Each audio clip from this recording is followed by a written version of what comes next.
This is the You Can Learn Chinese podcast. For everyone who's trying to learn Chinese or reaching for the next level, you came to the right place. I am your host, Jared Turner, longtime resident of China, co-founder of the Mandarin Companion Graded Reader Series, Chinese blogger, and is kid-tested, mother-approved. My co-host is John Pasden, co-founder of Mandarin Companion, founder of All Set Learning, the Chinese Grammar Wiki, Sinosplice.com, and pairs well with red wine. Why should you learn Chinese? Everyone has their own reasons, but you must have a reason. John and I discuss the importance of motivation in learning Chinese and talk about the different reasons that people have. On top of that, we'll give you tips on how to find your own motivation and discover new reasons to progress down your road to fluency. Guest interview is with Theresa Munford from England, who started learning Chinese over 40 years ago, right after the Cultural Revolution, and spent many years teaching Chinese. All this and more, let's get to it. Hey guys, I'm Jared Turner. Hey guys, I'm John Pasden. And this is the You Can Learn Chinese podcast, I think, right? Should be. All right, today we're podcast number 19. Before we get into our topic today, we have a review. All right, let's hear it. This review comes from Feng Qiuping, and I assume he's a native English speaker because it's from the United States of America. He says this is informational and inspiration, 5-star rating. Love this podcast. At first, I was a little disappointed that it wasn't a Chinese learning podcast. But after learning, I really like that it isn't another Chinese learning podcast. It's a learn-to-learn Chinese podcast. I find the interviews with the people that have become proficient in the language really inspire me. If they can do it, then I can do it also. I would be remiss if I didn't give a huge shout out to the Mandarin Companion Graded Readers. I bought Mimi Huayuan when it first came out. I wait somewhat impatiently for each new book to come out. More level 2 and 3, please. Because of these books, my reading as well as my speaking, and because of the audio versions of the books, thank you very much. My listening has greatly improved. 感谢你们，加油. Hey, thanks a lot, Feng Qiuping. Thanks, man. And believe me, we are also very impatiently awaiting the new books. John, you want to give us a quick update on that? Oh, man. The thing about creating books, and editing is like you're almost done. Like you get to 95% and like the last 5% takes so much longer. Then you get to 98% and it slows down even more to like finish that last 2%.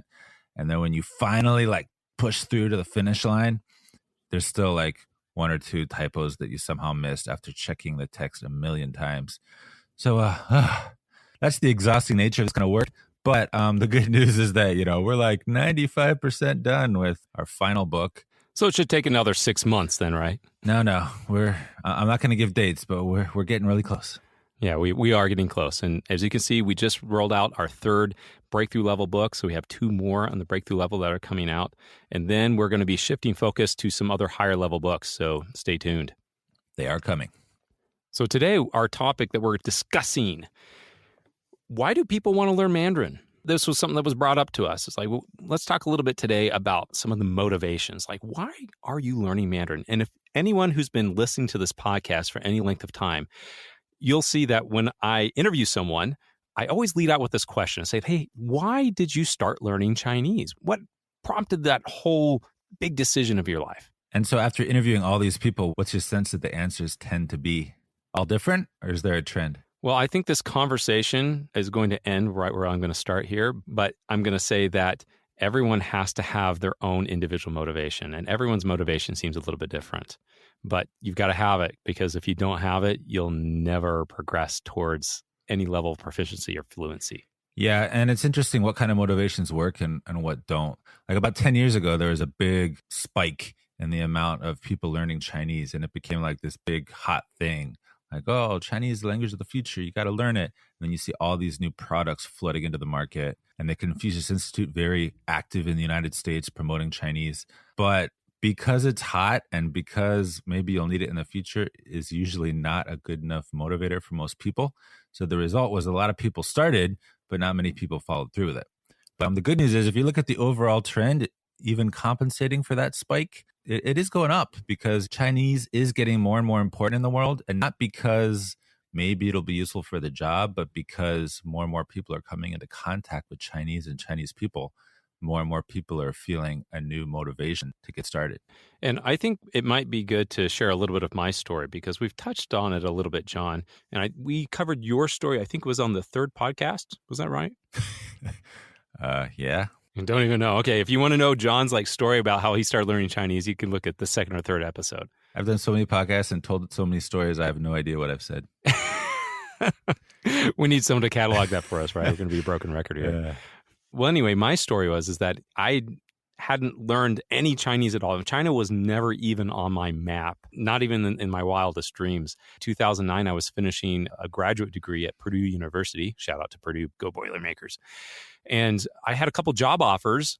It was a tough economy at the time, but my wife and I, we just really, it sounds crazy to tell the story now, but we just really felt like, maybe we wanted to move abroad. And the job offers I had no path anywhere overseas. And it's kind of funny when I go back and think about this, I wasn't even thinking about learning another language. I was thinking about, hey, it'd be cool to go live overseas. So we just kind of said, hey, it's kind of now or never. So I just burned the ships and took a little time, but I just moved to China. I moved to Shanghai. I'd had no job or anything. I just moved there. Before I went, though, I remember thinking, I'm going to learn Chinese. And I thought, oh, it'll take me about a year. I'll learn Chinese. And I didn't get so serious about it. And it was one night I had a dream, and it was just I don't know, this guy in my dream was like, are you studying Chinese? And I'm like, no. And he's like, well, you better. And I'm like, oh, I guess. So I started, I got some, a program, it was like some CDs. It was kind of this multimedia program where I was learning Rosetta Chinese. Stone. No, it wasn't Rosetta Stone. I think it was Fluens. That's what it was, Fluens. Okay. So I got this program, and I started learning Chinese a little bit.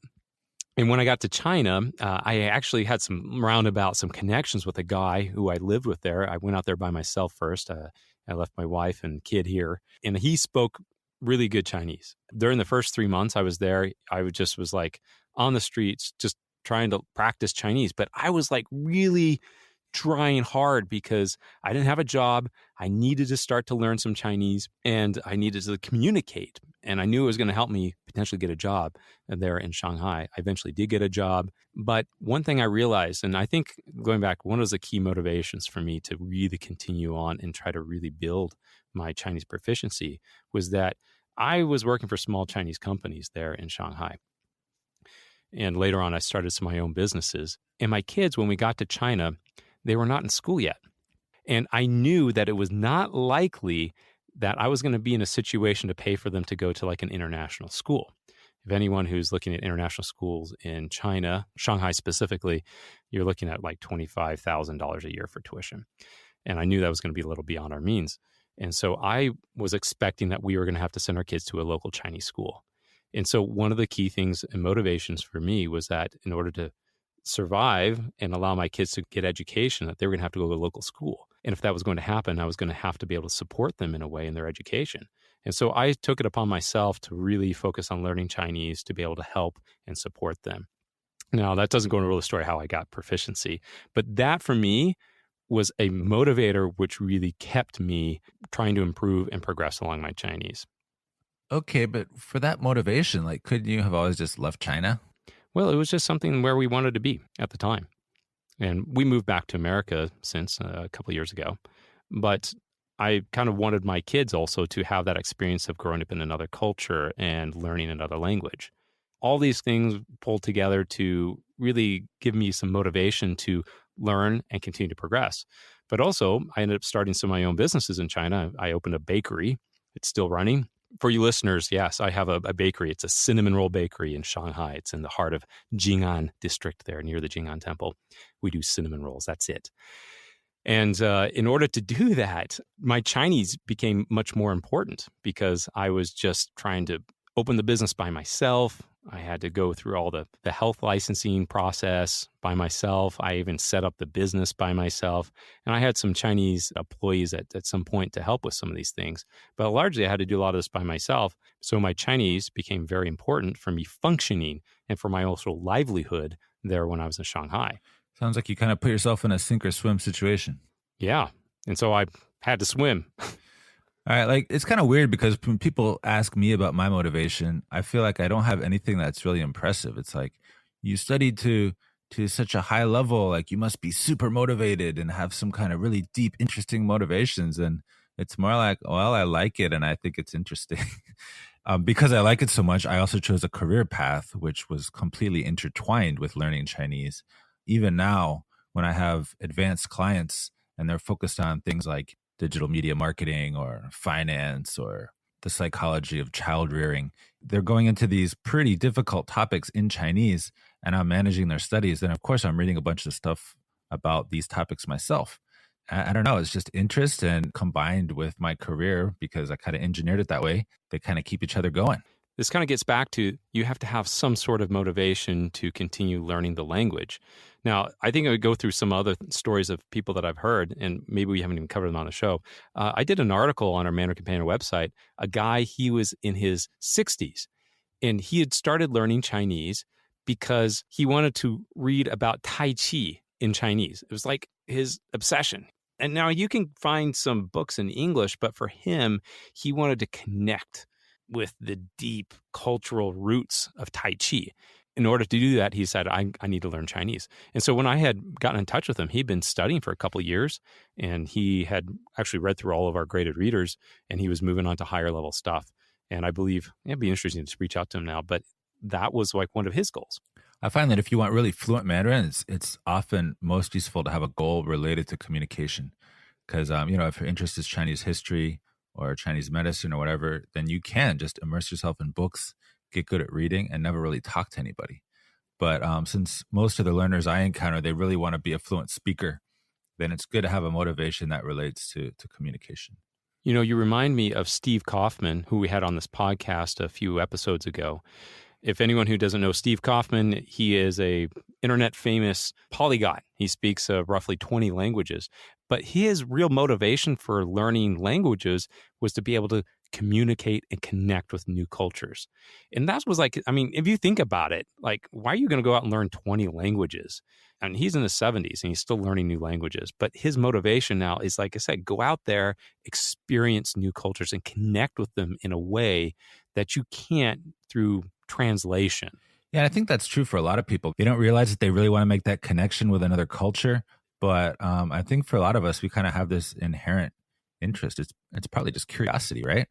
Because I think a lot of us know deep down that if you don't learn another language, you can't truly connect with another culture in some kind of deep, meaningful way. Yeah, it's really important because if you just think about it, if there is no way to communicate, if you don't speak their language or they don't speak yours, I mean, how can you really connect? It's very difficult. You can't understand someone's emotions, what they're feeling, what they're thinking, or what you're even trying to do. Yeah, and a lot of it is like if you only ever communicate with really well-educated speakers of another language, then there's this whole other section of society that you have no contact with. You have no idea what they think about, what they talk about, what they know about your country. And so I always found it super interesting to just talk to everyday people that don't speak any English and have no hope of ever really gaining proficiency in it, and maybe thought that they'd never in their life even be able to communicate directly with a foreigner. Like those kinds of conversations are super rewarding. So I kind of want to flip it on its head a little bit here. And we're talking about, maybe, what are people's motivations? Well, also something that I've seen are maybe not good motivations or maybe not sustainable motivations to learn the language. And one thing I have seen is sometimes people learning a language just to prove someone wrong, right? Sometimes it can carry you through, but I have seen some people like, I'm going to learn language because they said I can't, right? Well, once that person may be out of your life or you just get over that, you need to find sometimes a better motivation. And I had talked to someone who said they started learning Chinese because, someone said it was so hard and you couldn't learn it. But once they got into it. Yeah, that was me. Was that you? Well, I've talked to some other people too, right? Kind of. I mean, I did find other motivations, but the challenge aspect was a part of it in the beginning. You definitely. But ultimately, you're going to need to find some other motivations along the way because that probably isn't going to see you all the way through to a high level of proficiency. Yeah, I agree with that. Another thing I've seen too is learning a language because someone else is expecting you to do it. Now, this goes into a lot of other things too, is that maybe you set your own expectation that I just should be able to learn this, or if someone says, I want you to learn this. I've seen this sometimes with parents towards kids. But maybe that child or maybe you don't have your own intrinsic reason or motivation to do it. So you can remain disciplined and you can remain studying and focusing on it and memorizing things. But if you never really find that own spark and that own real reason to learn, then you're really not going to get far. I mean, I've seen people in some of those situations and, they just still, maybe they're not quite conversational because it's not really their interest. It's not something they really want to do. So I'm just kind of throwing out that you also, even if you're very disciplined and someone even have high expectations for you to learn the language, you're going to still need to find your own steps along the way if you really want to put that together and really connect with the language. Yeah, I've seen two different kinds of this kind of learner. One is the Chinese heritage learners, right? Their family insists that they learn it, and in some cases they don't even want to, but they feel like they have to. So yeah, I sympathize with those types of learners. But there's another kind which is really interesting that I've come into contact with maybe once or twice in Shanghai through my business. And it's non-Chinese, foreigners come to China and they live and work in China and they don't really want to learn Chinese. Like they don't have a strong interest, but they realize that they should. And so they kind of study out of guilt. And so like that's the only reason they're trying to learn Chinese because, well, I've lived here for 5 years. I should learn it. Mm-hmm. I find that is the absolute worst motivation. Those people make the slowest progress. That's really interesting. So I support them in wanting to learn Chinese, but it's really a good idea to work beyond the guilt and find other things that interest you about the language, people, aspects of the culture or whatever, because relying on guilt as a motivating force is just not going to work. So John, let's talk about how to find your purpose, how to find your reason and your motivation to learn Chinese. Well, remember that a lot of my experience is working with learners here in Shanghai. And so it's a different situation because they're in China and they can actually go out and use it. So what we always do with our personalized curricula here in Shanghai is we find something that they can learn, which ideally immediately after their lesson, they can go and use. So you don't study something that you're not going to use, and you do study stuff that you're going to use immediately. You focus on high frequency language. And even if it's not the most exciting thing, if it's something that you can immediately use and see the results, that is super motivating.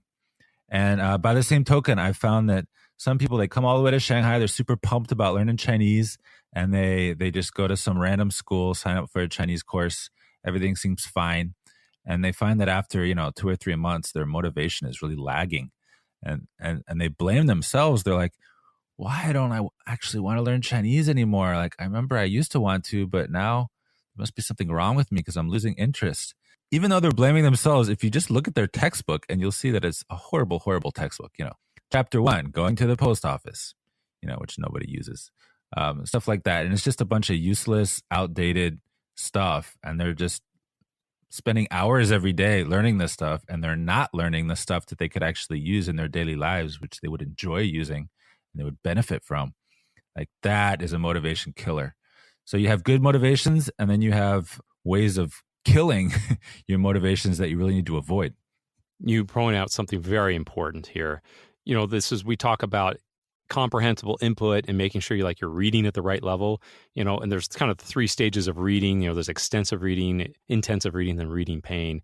Things that can kill that motivation, you get in that reading pain category where you're reading below 90% comprehension. Oh man. And I've seen this on sometimes polyglot Reddit threads, people saying, oh, I'm going to start learning Chinese. And they have some classical Chinese book in the dictionary. I'm like, oh my gosh, you're not going to get very far because that stuff, that'll beat you down.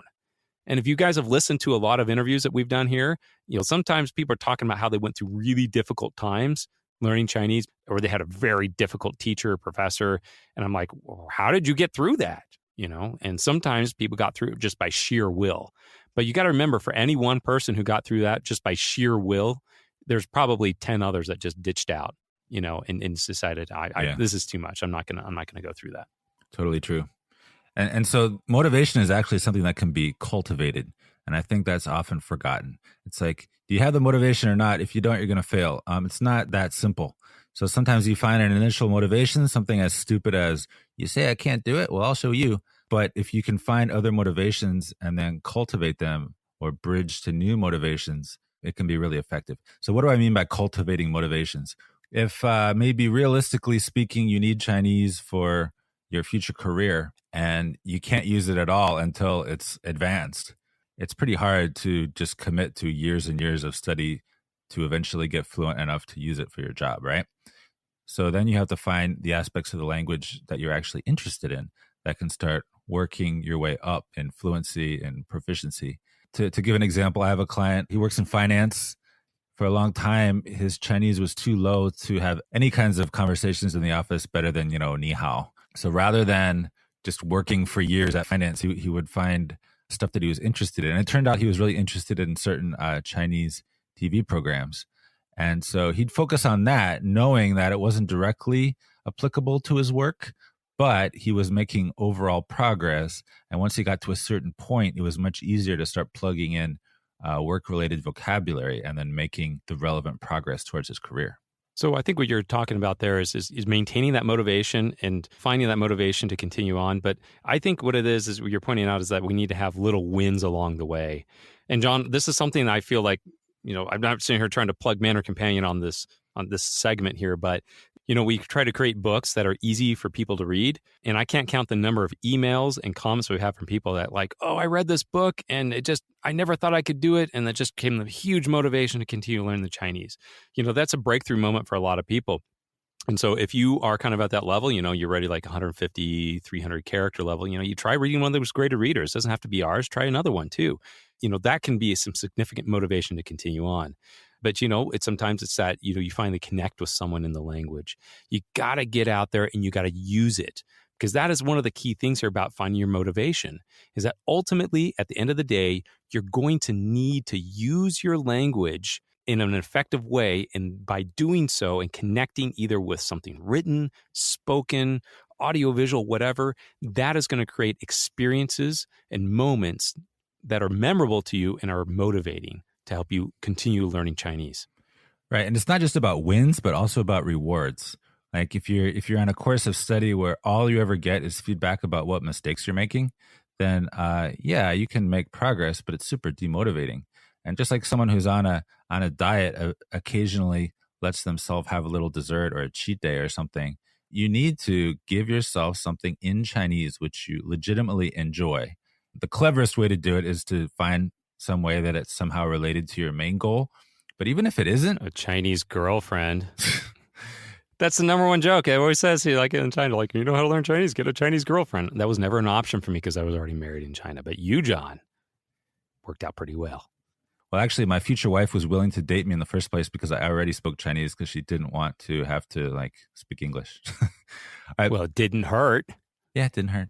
So as I was saying, probably the cleverest way to do it is to reward yourself with things that you really find interesting that is somehow also related to your ultimate goal. But even if it's not, it's better to do something which you enjoy that's in Chinese and keeps you going than just burning out and quitting. So if your goal is to be able to talk about finance in Chinese, but you really enjoy reading Level 2, Journey to the Center of the Earth by Mandarin Companion, then, there's nothing wrong with that. Nothing wrong at all. So the point is, guys, find your motivation and keep finding new things that will motivate you. Find little rewards along the way. Those things are going to help you continue to learn the language and advance to higher levels of proficiency. So get out there and do it. You can do it. You can do it, guys. There's no one answer. It's a very personal thing, but it's definitely possible. Okay, John, before I said we weren't here to plug our books, but this segment right now, we are ready to plug our books. Okay. So our sponsor today is Mandarin Companion. Yay. And we are going to plug a book. Our book that we're going to plug is the one we just released last week. It is In Search of Huama, and it's a new breakthrough level book. The book is written using only 150 basic characters. And John, we talked about it in the last podcast, but I'm telling you, man, so far, this is my favorite story. Really? Yeah, I like it. It's cute. It's funny. It's light. It's, but there's the one twist ending. I shouldn't say. There's no twist.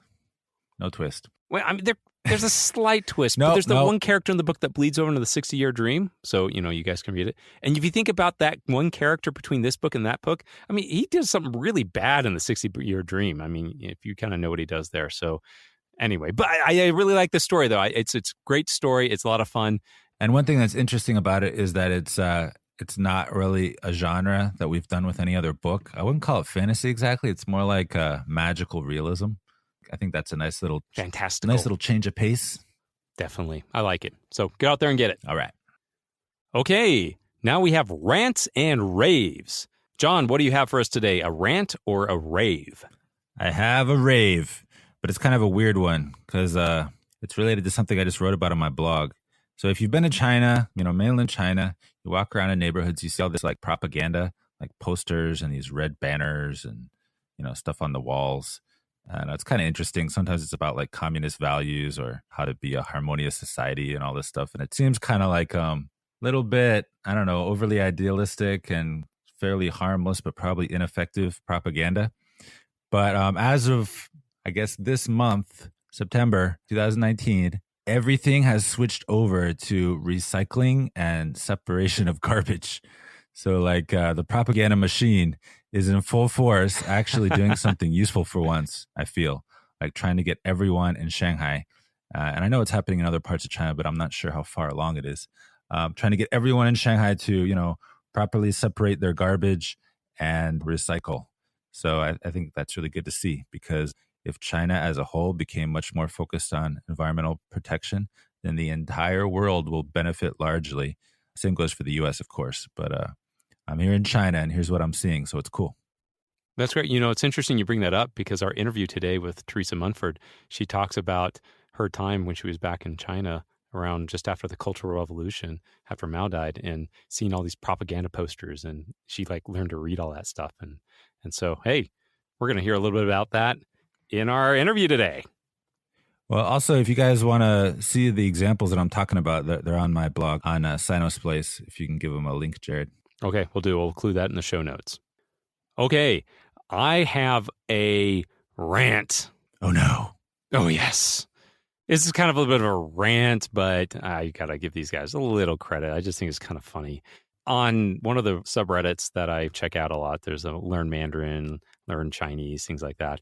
There's these videos that keep getting posted. Here's the title of one.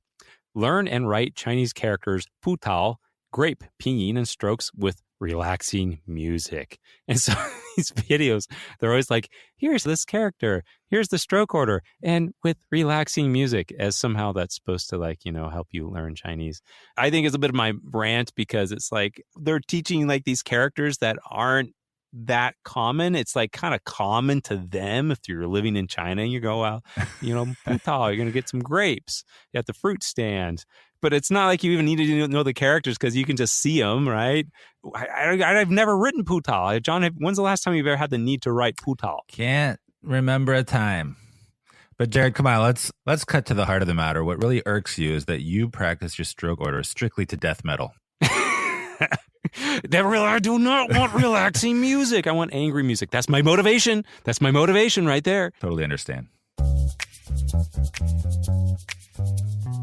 My name's Theresa Munford. Theresa and I first got in touch a number of years ago when she had some questions about some of our books. I'm English, obviously. I suppose most of my life have been in London. Last year, in 2018, I finally had the chance to meet her in London at a Chinese language conference. She was every bit as delightful as her voice leads you to believe. I have been studying Chinese for 43 years. If you'd studied something for 43 years, I'm sure you'd know a thing or two about it. Studying in the 70s was quite different to studying now. Theresa took me back to a time where everything was changing and China was waking up to the rest of the world. Be prepared to hear things you haven't heard anywhere else, along with her unique perspective on learning Chinese. Stay with us. I want to hear your story about how did you start learning Chinese? Because you said you've been learning Chinese for over 40 years. That would take us back to when? The 80s, 70s, the 70s, the 80s? 70s. In fact, I realised that this week is the 40th anniversary of when I first went to China. Oh, really? Yeah. In 1979. That was the open door policy was right then, right? Yeah. We were so I started learning Chinese the month that Chairman Mao died, though I didn't know much about him at the time. that was a university course in Durham in the north of England. None of us had done, there were probably about 10 of us in the class. None of us had done Chinese before. We'd all done European languages for our high school A-levels. So we did 3 years there with no opportunity to go to China, obviously. I want to know, why did you start studying Chinese? I mean, you said there was even 10 people in your class. I imagine very few people were learning Chinese at that time. Why did you start studying, and how did you get that opportunity? The joke that I always say, it was to annoy my father because I'd always enjoyed languages, and I used to like Latin, but he said, oh, you can't do Latin A-level. It's waste of time. What you're going to use a dead language for? So I thought, right, I won't do Latin A-level, but I'll get back at him when I go to uni, and I'll do something so obscure. And ironically, he's just turning 90 now, and he says, actually, that wasn't a bad choice of university language, was it, in the end? And also, I think my generation, we were a bit embarrassingly swept away by the Cultural Revolution. How so? It's a terrible thing to say. Well, we were all young, and we were, there wasn't really much media, but you read about the young people of China overthrowing the old and everything. And it was before the truth came out about it. I think we were all quite embarrassed when we got to China, and our teachers told us what was really going on. So we were a little bit Cultural Revolution babies. So we weren't being attracted by, it wasn't dragons and lanterns. It was Chairman Mao. So, a lot of stuff about what was going on in China was quite interesting to my generation. Mm-hmm. Yeah, so I think that was what did it. And also just this, this strange place that had that was so different. Yeah, I decided I wanted to do it. I mean, you never know, do you? I mean, it's always like, I notice this with my own students. Some are just grabbed by China for whatever reason. So the funny thing, of course, is that at uni, we did a very, very traditional course. I mean, we used Fanti for the first year at least. And the second year, we did nothing but classical. So we were composing sentences in classical. Oh, really? The irony being, I loved it. I was probably the sort of Latin in me, but it meant we had a very, very bookish education in it. Describe, what was that like for you? You said it's kind of a bookish education. So how were they trying to teach it to you back where you were at the time? Very, very traditionally. If I said that I don't think I met a native speaker in 3 years, no, I tell a lie. We had one lady who came who was a native speaker, because you've got to remember in those days, the Chinese-speaking community in England were all Cantonese. So although there were a lot of Chinese living in England, they were Hong Kongers. Oh, okay. So you just, and China itself was so closed. We probably maybe had one delegation come from the embassy to the uni, but you just didn't encounter spoken Mandarin. And our teachers were all non-native speakers. Yeah, I was thinking about this. They were also the in-between generation. Some of their teachers had been missionaries in China. Oh, really? You know how there were a lot of Westerners in the early part of the century with deep roots in China, be it Shanghai or Hong Kong, and often very fluent speakers. Uh-huh. And then you had this period in the middle of the 20th century where if you did Chinese, chances were you weren't ever going to go there.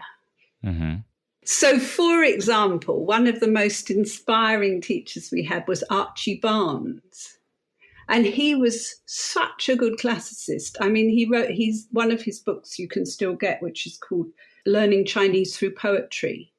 And he sort of managed to instill in us this amazing love of Chinese poetry, and considering we were a bunch of sort of rabble-rousing 19-year-olds, it always amazes me how, we were captivated by his lessons on that.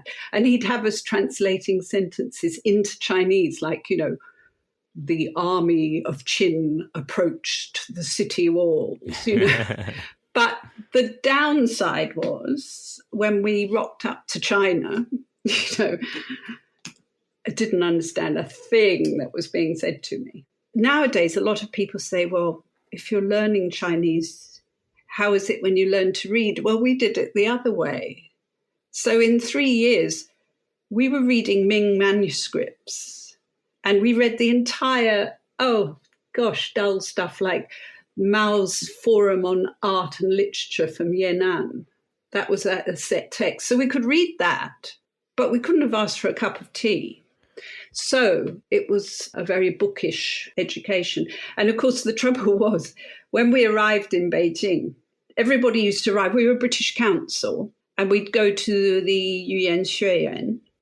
You'd meet up with all these other students, mainly from European countries. We were the first year the Americans came, but they tended to be postgrads. Mm-hmm. So we had American 同学, but that was the first year that they had come in because it was after Nixon, presumably. Oh, wow.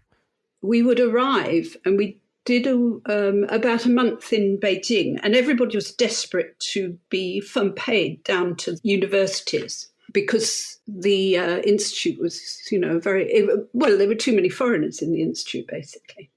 So they would do an exam to see if your level was high enough to go to a university. And of course, the exam was all written. Oh, really? So it was easy for me, but they didn't realize that I couldn't actually understand what anything was being said. So I passed the exam, and I was really delighted, because then I was sent down to Nanjing. But as soon as I got there, I found myself surrounded by other foreign students who'd had much more practical educations. So they were, very much more fluent. You know what it's like if you're learning a language and you're with people who speak it better than you, and you let them do all the talking. Mm-hmm. So I had to sort of consciously travel by myself to make sure that I was actually using it. What did you do at that time then to kind of help your spoken Chinese improve? And what are some of the things you did? I don't think I did enough, actually, because it was my comfort zone. I opted to do classical Chinese. Oh. So my tingly must have been okay, because I was obviously sitting in classes and knowing what was going on. But I was, my comfort zone was sitting with the textbooks, doing more of the old stuff. Also, you've got to remember that actually in those days, it was very hard to have a social life in China with Chinese people of our age group. Why was that? Well, people were still a bit nervous. If you think about it, only a few years before, if you'd had foreign friends, you would have been politically suspect. Also, you weren't allowed into people's houses. I didn't step into one Chinese person's house in a year because it just wouldn't have been allowed. We did hang out with Chinese students, but not that much, because there was such a big gap between our life experiences. I very much envy people going to China now, because, you can talk about shared music tastes. There's so many things that young people share globally, but it just wasn't there. And it could be very isolating. So what sort of interaction did you have with other Chinese students of your age, or of any age, really? We had Chinese roommates, which was good, but they were very, very shy of us. And the age gap was huge. So we were sort of 21, growing up in the West, the sort of old hippie generation. And our roommates, who were, say, 20-year-old Chinese, had lived very, very sheltered lives. It was just the last year of the worker, peasant, soldier students, which was good in a way, because there were more minorities. We knew a lot of Uyghurs. That sounds like you encountered almost like a very different world to what you had ever experienced up to that point. Oh, yes. Yeah. I mean, if you think about how little global travel people did in those days. I mean, I'd been to Spain. I certainly hadn't been to Asia. It was hugely, hugely different. I mean, hugely exciting. I mean, I adored my time there and really loved it. And the best way to speak Chinese was to travel, because that was when people opened up to you. We went out to Xinjiang and we were, up to Xi'an. I even went up to Yan'an and places. And you'd just sit on trains and chat and chat. Well, that was really the time when you just got to use your Chinese. Interestingly, somebody said that the big difference now is that people sit on trains and they've got their tablets or their iPhones and nobody talks. Yeah. Whereas, you'd sit there and you'd have a bag of snacks or something and a packet of Great Goose Pagoda cigarettes, and you'd be exchanging cigarettes and chatting, and it was really the way to chat, and people would open up to you then. They wouldn't be worried about, oh dear, we're talking to a foreigner. I mean, the place where people went to really learn Chinese back then was Taiwan. So friends that went to Taiwan, you could immediately, it was a much different society. You could immediately interact and socialize and everything. Well, I'd like to know, Theresa, you went to China, you had this experience. What was kind of a turning point for you in your Chinese where you felt like you started to gain maybe a higher level of proficiency? And why did you also decide to stick with learning Chinese? That's a good question. I don't think I ever thought of dropping it. I was really interested in the history. So while I was in Nanjing, I applied to do postgrad work and I got a grant to study a PhD in Australia, because Australia then was positioning itself as part of Asia. So it was being quite generous in scholarships for Chinese studies. So I went back to the UK for a bit and suddenly got this offer to go to the Australian National University. So I did 4 years there as a graduate student with a long trip to China in the middle. I was, the joke about the world's most useless PhDs, I think mine ranks amongst that. It was on 10th century BC burial practices. I had, in my naivety, I had gone thinking that I would discuss, because I don't know if you ever remember the old Marxist form of Chinese history, the stages.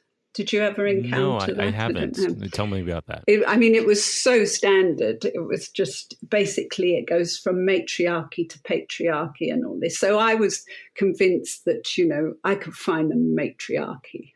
Uh-huh. It was the 70s, Yes.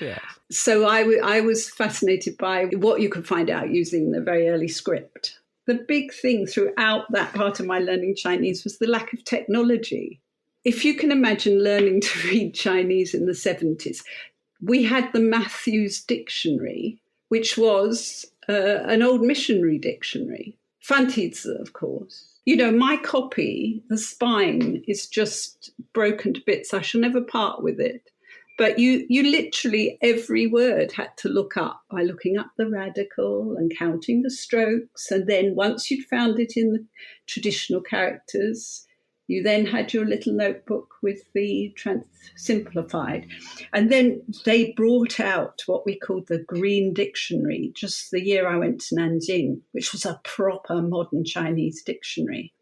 It was just so exciting. It actually had the simplified characters and it had a pinyin index. So we didn't have to look at it. We even had charts with all the different romanizations. So you'd see a word in one book, and you'd have to find out what romanization system they were using and then look it across to find out what it might be in pinyin. So everything took a lot longer. Anyway, thinking about the early characters nowadays, you can take a character and go on a website and it'll show you every occurrence of that character in the bronzes and the oracle bones. And there just wasn't that there. So I floundered around for a while and then realized that what was quite interesting was the way that anthropology was being adapted to archaeology. So looking for, seeing if you could spot kinship patterns with burial practices and all that. So I kind of applied that, but it's not one of those PhDs that have moved the frontiers of knowledge further than a few inches. But it was fun, and it gave me 4 really good years in Australia and a trip to China, and it improved my Chinese, of course. The dark secret for about 3 or 4 years while I was teaching it was I still couldn't distinguish the tones. And I literally really? I had to sit, because where was the technology to practice? You just couldn't. So I used to sit on my commute to the school with Chinese pod on my iPod, because by then I had one, late 2000s, and just listen and write down what the term was. And on and on and on. And suddenly it was like a light going on in my head. And I heard the tones for the first time, which was very good actually as a teacher, because I used to say to my students, especially in a class of students learning Chinese, half of them would say, tones, I can hear them. And half would have exactly my reaction, which was to go, I just don't hear it.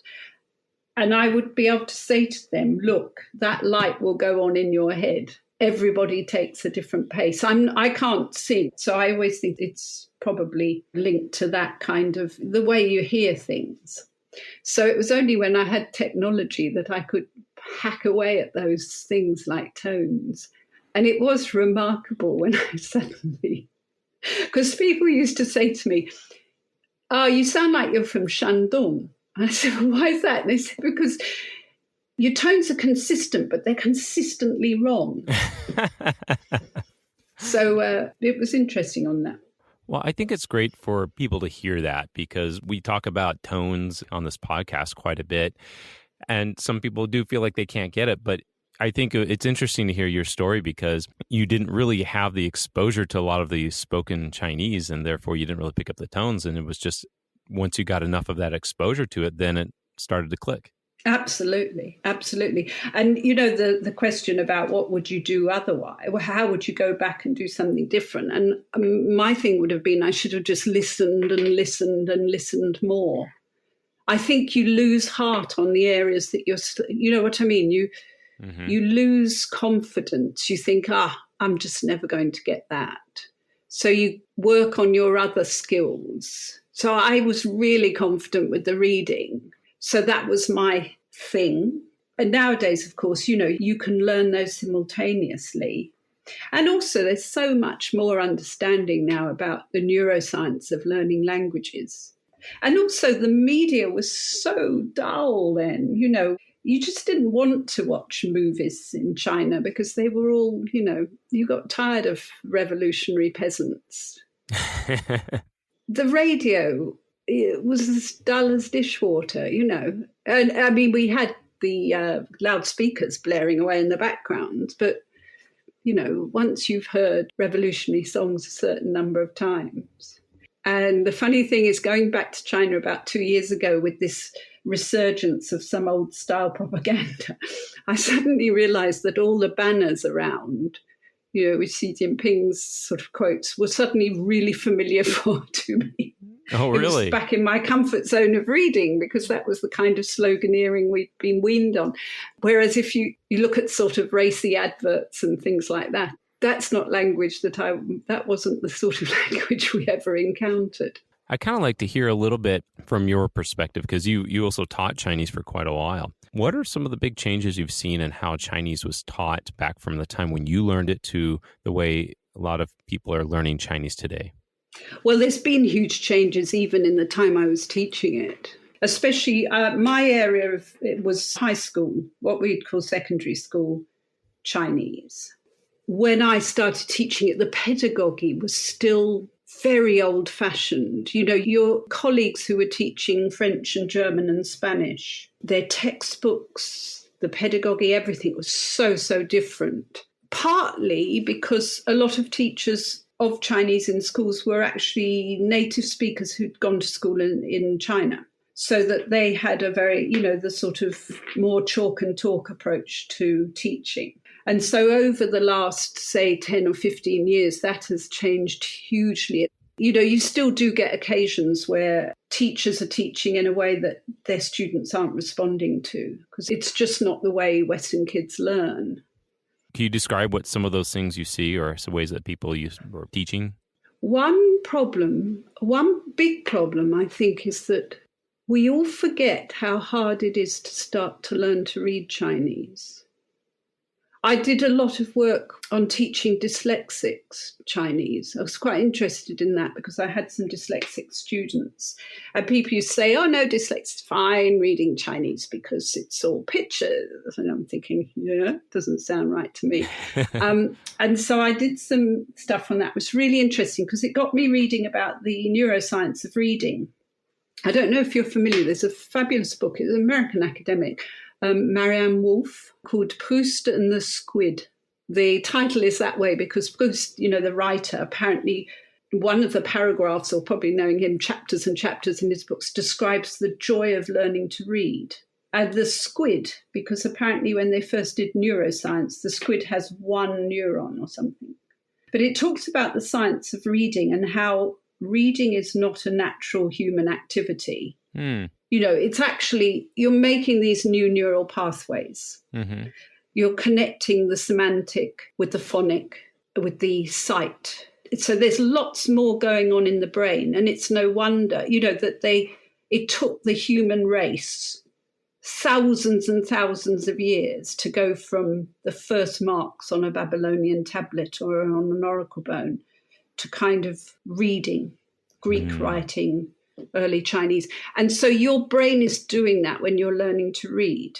And for an alphabetic language, it's going to be faster in a way, but you've still got to make that change. And that's why we've all forgotten. But when somebody first wrote an A on a blackboard for us, or our parents showed us an A, that would have been a squiggle. So it was quite interesting. You have to bring that right back when you're teaching people to read Chinese. And you've got to remember that is such a squiggle to them still. Because we had a very bookish training, and we would literally be going back to our dorm rooms and learning maybe 100 characters a week. And there was no technology, so we were having to learn to write it by hand and using paper flashcards. And I distinctly remember the day that I staggered from my dorm room down to eat with, in the canteen with my friends. And my knife and fork were lying across the plate. And I remember looking down and I read it as a character, probably something simple like Ren or something. And now, afterwards, when I was reading about the neuroscience of reading, I thought that must have been the moment when those neural pathways started to kick in. With teaching reading, I always say everybody gets there. You've just got to keep at it. You've got to make those pathways. In fact, there's quite a neat quote from Mencius where he says, a path through the mountain isn't a path until you've walked up and down it lots of times. And I think what often happens is that because teachers, including non-native speakers teachers, because reading Chinese is that's kicked in, that it's very easy to forget just how hard that is initially. And also how, if you have too much pinyin written with the character, that your eye will go to the pinyin. There were early textbooks which just had pinyin everywhere. And you could have a student who thought they got to book 2 and you realize that as a reader of Chinese, your eye goes to the characters because it's much, much easier. But if you're starting out, your eye never goes to the character, goes to the pinyin. Yep. I wrote an article about that. It's gone quite wide on the internet. I'll call it the pinyin over characters, the crippling crutch. Yeah, totally. The very first textbooks that were around when I started teaching, there was one that the Brits had bought out, the British Council had bought out in conjunction with Confucius Institute, called Kuai Le Hanyu. And that was all pinyin. And, I remember taking over a class that had been using that book. And the kids said, oh, we're up to book 2. And then as soon as I removed the pinyin, they had no idea what they were doing. And I realized that they just ambled along.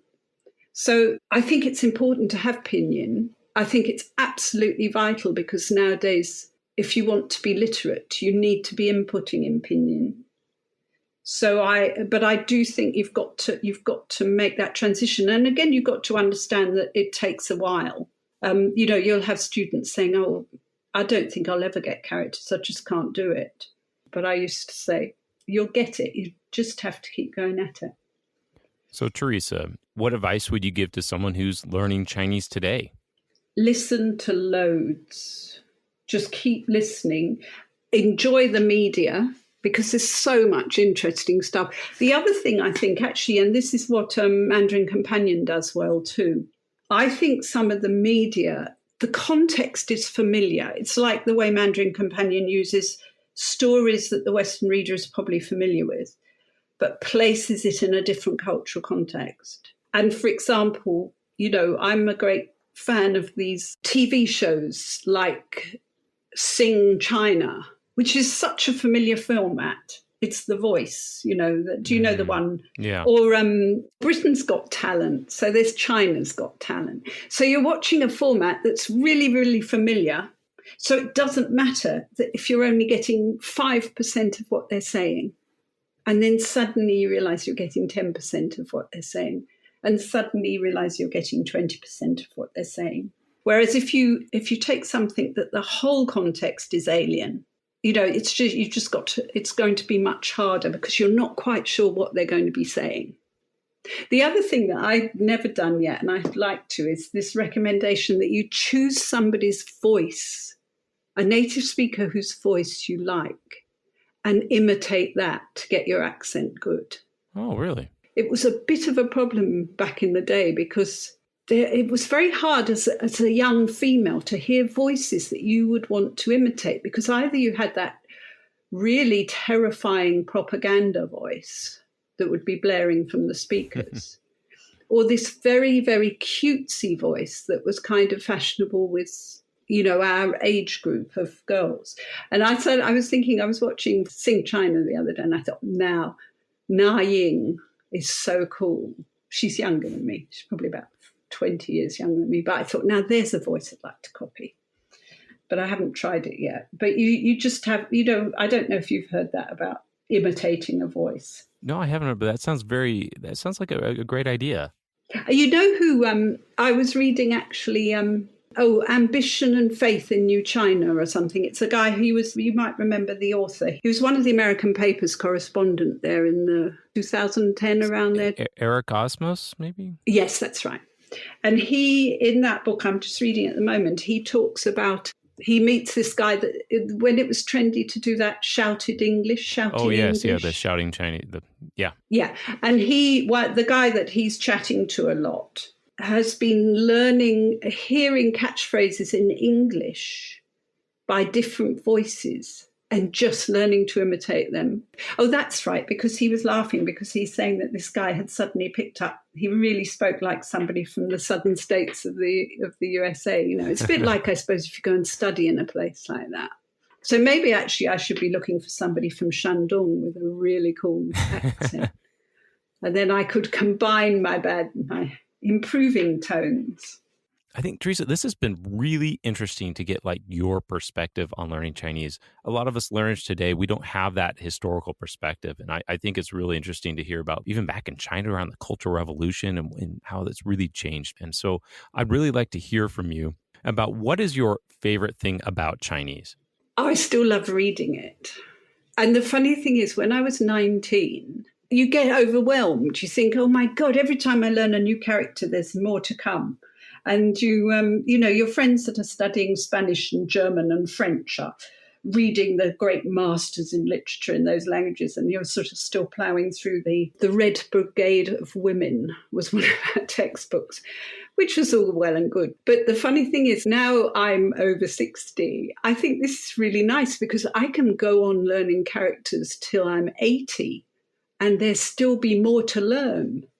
So to keep senility at bay, I still very much enjoy the sensation of learning new characters. A bit sad, isn't it? Makes sense to me. But I do the media from China is now so much more interesting, and the novels and everything like that. It's just, there's a lot more to read and to listen to. An endless world to explore. Absolutely. Absolutely. You have been listening to the You Can Learn Chinese podcast. Help us spread the word by sharing this with your friends, classmates, teachers, cousins, bus driver, tailor, hairdresser, financer, and that one guy named Kyle.